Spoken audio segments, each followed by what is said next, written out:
Today we're going to look at how to support your child to manage those big emotions. When your child is upset and having a tantrum or meltdown, then your natural instinct is to talk to them and help them to calm down. When this doesn't work, then you probably talk more, talk louder, and feel very frustrated. What you actually need to do is stop talking. This seems like an odd thing to say, but it's all about how the brain works. Put simply, the brain is made up of several parts which develop throughout a child's life. Initially, the brainstem develops. That's responsible for all the things that we need to do to survive, such as breathing. Then, the limbic system, the emotional brain, develops. This is the part of the brain that supports emotional development, and it contains the amygdala. Lastly, the cortical, or the thinking brain, develops, and this is where learning takes place and their language is developed. When your child is having a tantrum or a meltdown, the amygdala in their emotional brain has detected a threat and sounded the alarm. That's its job. It's there to keep you safe and to warn you if it senses danger. However, it doesn't have to be something that is actually dangerous to activate this alarm. It could be something simple, such as being given a red cup instead of a blue one, having to leave the park before you want to, or wanting to play with a toy that another child has. To us as adults, these things seem minor, but in a child's developing brain, these feelings of sadness, frustration, or anger feel overwhelming, and they mirror the feelings of being in genuine danger. Their emotional brain can't distinguish between my life is in danger and this isn't what I expected. It just registers that something in their world is wrong, and so it sounds the alarm. That alarm flips the brain into survival mode, and it triggers the fight, flight, freeze response. Their thinking brain goes offline. Remember that the thinking brain is the part that processes language and reasoning, and therefore their ability to understand what you are saying, let alone process it, decreases immediately.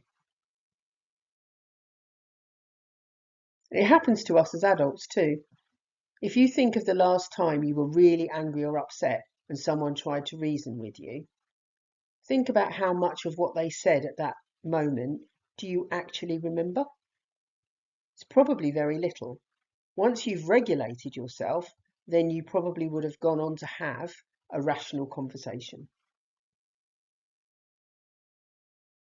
For your child, when you're trying to reason with them, their brain cannot process your words. And if you think about your body language and your facial expressions, which are probably mirroring the fact that you're very frustrated, then their brain just registers constant danger and it decides to remain in panic mode. So although you're trying to help, in reality, you're just making the situation worse and you're probably making the whole episode last longer. So what will help? In order for your child's thinking brain to come back online, they need to feel safe. How you enable this feeling of safety will depend on many factors, not least whereabouts you are. It will be different if you're at home or at the park or in the supermarket. For example, if you're at home, you can ensure that they're in a safe space and you can give them time to naturally begin to calm.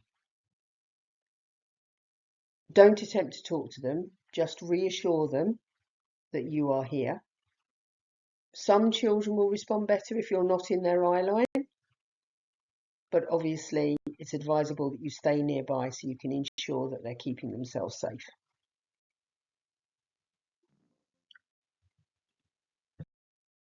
If you're outside, say at the park or on the street, Then you could try getting down to their level, making sure you're projecting a calm persona. So minimal movement, relaxed expression, using a reassuring tone, and just keeping your language to a minimal, saying something simple like, I'm here, or you're safe. When you can see that they're starting to calm, then you can offer a cuddle, but still keep your language minimal. You're watching to see a sign that their thinking brain is coming back online.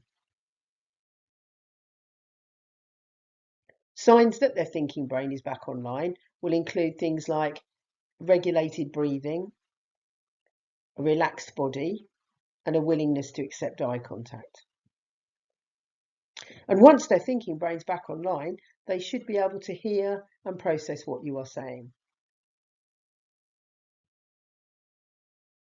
This is not an easy approach, and it takes lots of practice, but if you can be the calm, steady presence, then your child will regulate quicker, you'll be less frustrated, and you'll be able to have a reasoned conversation with them. For further support and information, a really good place to start is always your local family centre. They have a wealth of knowledge and experience, and they run lots of groups and classes, as well as providing some one-to-one advice. If you're not sure which family centre is nearest to you, then there's a list on the Milton Keynes Council website. Both the NSPCC and Family Lives provide lots of advice for parents, and you can access support by telephone, email, and live chat. You can also make an appointment to have a chat with me. You can either use my direct email, which is on screen, or contact the school office and ask to make an appointment to see me. Thank you for watching this presentation. I hope that you have found it useful.